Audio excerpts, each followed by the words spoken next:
Oshio, I hope that all of you will have a great new year. It's the end of the old and the start of the new. Just the way our lives are supposed to be when we come to Christ. When we come to Messiah, Jesus, Yeshua, when we come to Him and give our hearts to Him, and we are born again, we're supposed to die out to the old and become new creatures, a new creation. And I'm hoping that you will have a great year, and I'm hoping that you will have it in Jesus. I'm hoping that He will be your number one priority. All the other stuff follows at the end of the list. He's the topmost. He's at top of the list. And I was just listening on the news a little bit. You know, we here in Arkansas, we have had some storms come through, and still got some tornado watches here and there, and then things. But there in western Arkansas, in a little community there, out on between out on the Arkansas border and Oklahoma, a little community called Cincinnati. I think a tornado had hit there. Some homes damaged and 3 people had died. So, you know, remember the families of those victims. Remember them in your prayers. They need to be encouraged. They need comfort in their hearts. So pray for them. So anyway, I just want to talk about old and new and resolutions and things like that. Now, you know, people every year at the beginning of the year, they have what they call New Year's resolutions.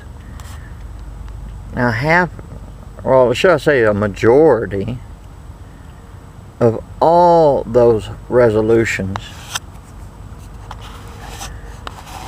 of the people that make them, should I say, they leave God out. God is out of the equation. It is always I or me, you know, the I and me thing going on. And they're sitting there and say, I'm going to do this, I'm going to do that. Should it not be if the Lord wills? Or should it not be with God's help, I will be able to do this or that? You know what I mean? You catching my drift? You know, and the thing is, the sad thing is, people make resolutions and they'll do it only at the beginning of the year. Shouldn't it be every day, day by day? Should it not be with the Lord's help today? You know, maybe it's something you need to overcome in your life, like, you know, maybe you have a problem with your temper. I'm just giving you an example. There's many things you can just fill in the blank there, you know. Today, with the Lord's help, I'm going to blank, you know, I'm going to overcome this blank, you know, I'm going to overcome this problem, this thing, with the Lord's help, with His strength. Admit you are weak, and you need God's strength, His help, because it is through our weaknesses that, you know, that we can become strong in Him, not on our own. We can do nothing. It is through the Lord that we overcome. And we don't need to be leaving Him out. And if you who are listening, who claim to be in Christ, and if you are guilty of leaving God out of things where you say, well, this year I'm going to whatever it is, you know, and you leave him out. What is it? You're more relying on your own self, your own strength. Rely on him, because we can do nothing. You know, because and if you're guilty of only once a year saying, I'm going to do this for the whole year and stuff, you know, I mean, it shouldn't be just, I'm going to do this for the year, or it should be every day that we make a resolution, if you want to use that word. I'm sure there's better words, but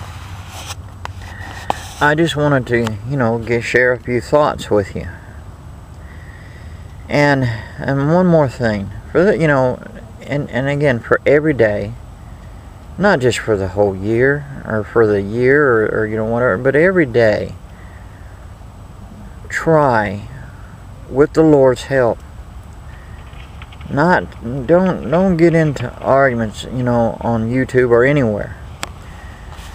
You know, if someone falsely accuses you, and you know that they're wrong, and maybe the ones who knows, you know that the people that accuse you of something is wrong. There's a time and a place for all things. Jesus never defended himself, so why should you? But then again, like I said, there's a time and a place for all things. But see, we're called to peace, you know, and as long as we keep getting baited by people who want to argue and want to falsely accuse and stuff, what happens? You get baited, and you don't realize it. I can recall many times off and on through years and stuff where there's been times like that has happened to me.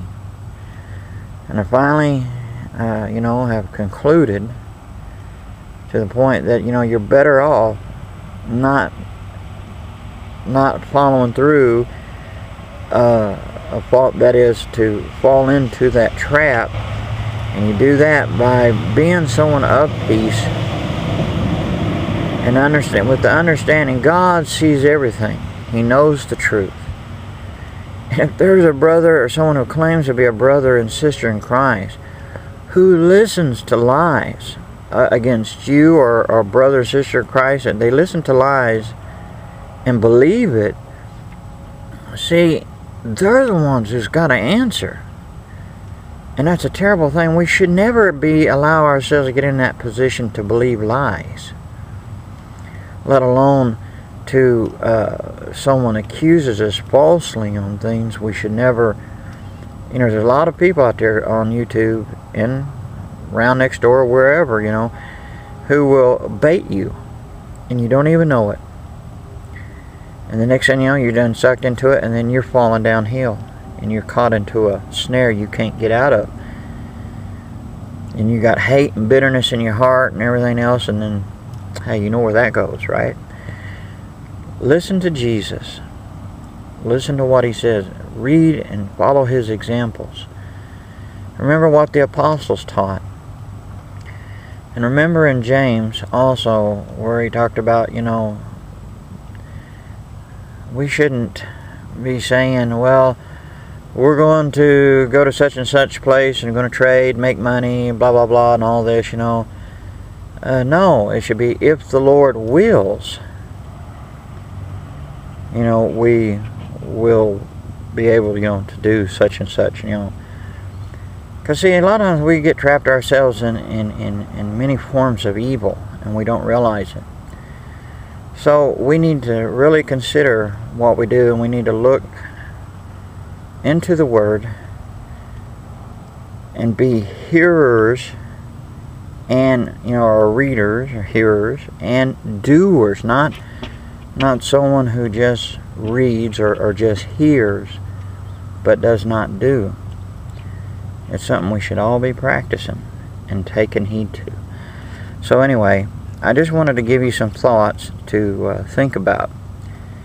And if you will, I'd like to hear from you on these thoughts. And if you have a video response on this, I'd like to hear that. And it'd be great to share it maybe even a testimony or something, or some lesson, some thought that may be encouraging to somebody, okay? So God bless you, and I hope you have a great year, and I hope that your Christmas was great, and I hope this year is great for you with Jesus as the leader and on top of your list. God bless you all. Shalom and ha-ho.